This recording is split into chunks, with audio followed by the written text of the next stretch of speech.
Emakhosini Thokozani Ndawo Shewe Lesedi Kganya bana ba bonkgono le bontatemogolo. Welcome back to my YouTube channel. I know I took long before I can upload part 2, but nonetheless we are here. You know that as a healer your time is never yours. It actually belongs to the people. Nonetheless we are here. Alright, let me continue from the previous video. If you want to understand this one, please go and watch part 1. To those who are new to the channel, my name is Mkhulu Mahlasedi, based in Roodepoort, Johannesburg, that's in South Africa. I'm also based in Odendaalsrus, it's in the Free State, it's also in South Africa. Please follow me on TikTok, Facebook, Mkhulu Mahlasedi, TikTok, Mkhulu Mahlasedi. Also like and subscribe to my content because there's more coming your way, especially when you want to learn about African spirituality, in particular Izangoma traditional healers. Now, after the so-called accident on my way to submit a CV, I started having a lot of unexplained dreams. They were piling up. There are things that are happening. I speak with different animals. I'm forever somewhere when I'm sleeping. And my urge for sexual activities, it suddenly vanished. And there was nothing wrong between me and my wife. Nothing was wrong. But we just didn't connect. I don't know if connect is the right word, but we didn't have hunger for each other. But we had hunger for one's company because we did a lot of things together. We went out, we traveled, we did everything together. But we didn't do things as we used to do in the bedroom. Because now I had this spirits hovering over me that needed attention. Now, you'll see as time goes by when I explain the spirits that some of them, they will make sure that they deprive you of things that satisfy you as a human being so that they can catch your attention. So I had those dreams. I was sick. When it's hot, the temperature is hot, I'll feel cold. When it's cold, I'll feel hot. My feet were always swollen, itchy.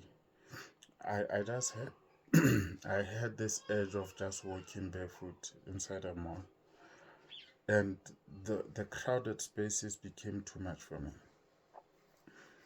And then the messages from my ancestors became clearer as I continued to Phahla, you know. They became clearer what they wanted from me. I dreamt of myself in school. I dreamt of myself being taken to the initiation school by my mother, and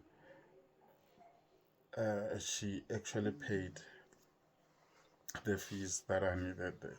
So these things came. The last straw was when I dreamt of a car that I needed for my graduation. That's when I realized that, you know what, this thing is happening whether I like it or not. It's going to happen. I dreamt of the car, and then for me that was the last straw. And then I spoke with my family. I told my wife that, you know what, I have to do this. Yeah, and I started embracing that I have a calling. I started embracing because when I consulted My ancestors were now getting, you know, agitated. Now they were angry. You don't want to listen. You know what? We are going to struggle financially, and I was already struggling financially. By that time, there was a lot of money that's coming in my house. I'm a lecturer. My wife works as a public broadcaster for one of the leading radio stations, but we were struggling financially. So, so that we can, heed the calling. You understand? So there were many things that were not, a lot of things were not going according. I was struggling with a lot of things that I shouldn't struggle with because of, you know, I didn't embrace who I am. And uh, when I, started to embrace, okay, I have a calling. The first task was to go and pay lobola for my father because there was still um, that uh, conflict between my mother's family and my father's family, and I had to, before I can undertake this journey, um, the ancestors came and said, you know what, there is this that is a problem with you. Your father never paid lobola for your mother, so you need to make sure that this is fixed as soon as possible. So I had to take my own money, give it to my father, told him, call my mother's side, set up a date, pay what you need to pay, told my mother's side, you guys need to do this and this ritual for me after the lobola. So that's where I began. And by then, I think everyone saw that I'm very serious about my journey. So with me, started with fixing the conflicts between the two families before I can undertake the journey. So that's how it is. So I then had to do to now wait on my ancestors to show me someone that will be in charge to groom me and make sure that I do everything right until I graduate.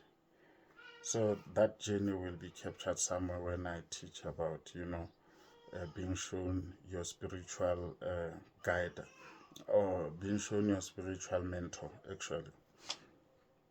But now, let me just have jotted down a few pointers that I must.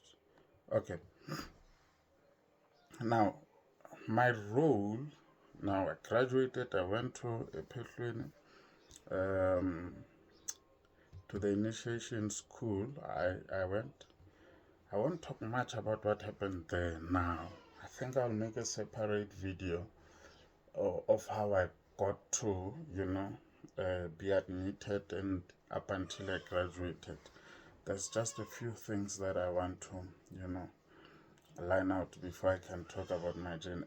In actual fact, it will be boring also because a lot of what's happening there is it's a secret. So I can't just come out and say on this particular day this happened.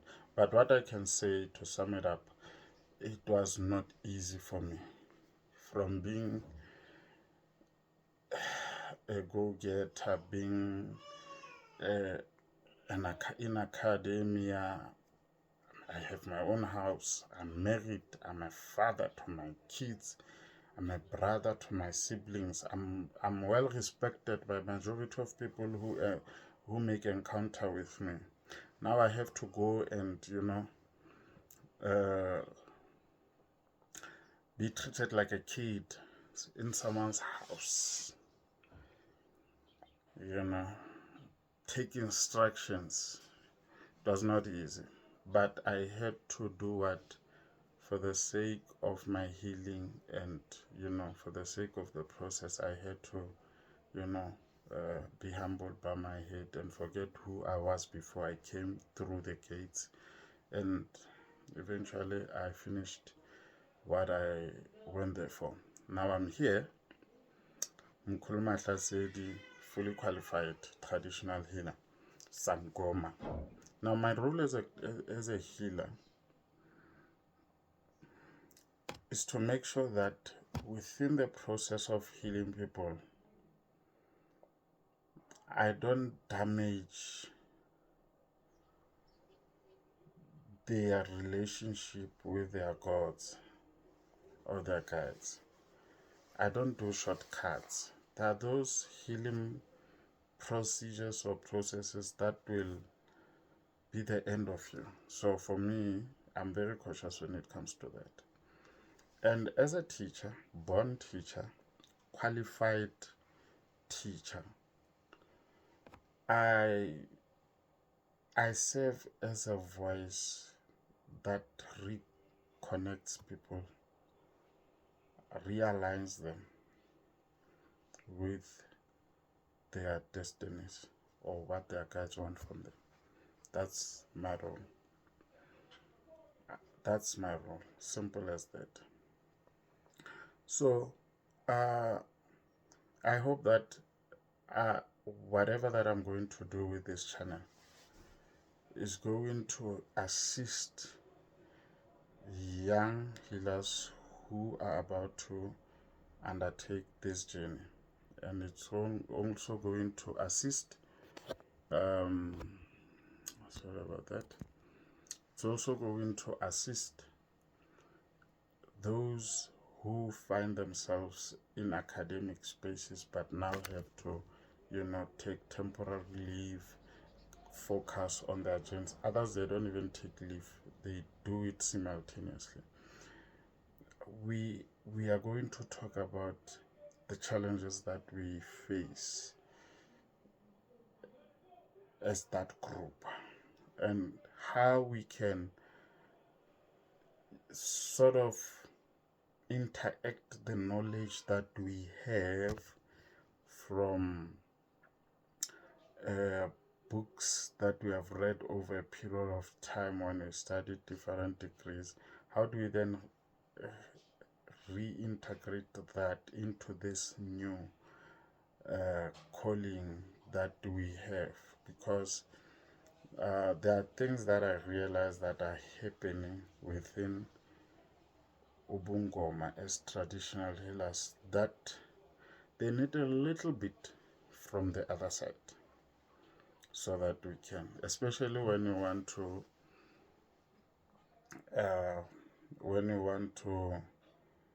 formalize, when you're a Gobela, you want to formalize what you teach your initiates. I think I've seen a lot of Gobelas failing because their methodology is totally off. But nonetheless, we will discuss them when we speak about Abo Gobela. And also, how do we then draw a line between what you know from the other side to not dilute what should happen on the side?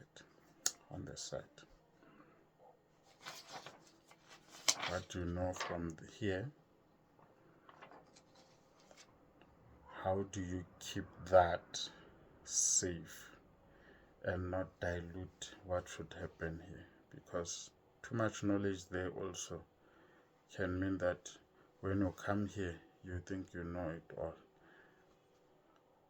The reality is that here we are controlled by ancestors. We are told what to do, when to do it. We don't just mushroom out of nowhere and do as we please. So that's a long and shorter about me and how I came to be a Sangoma.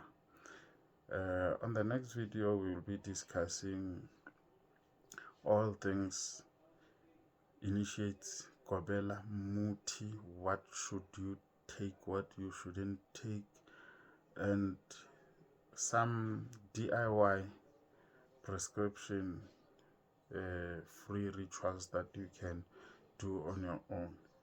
Thokozani makhosini, ndawo shewe.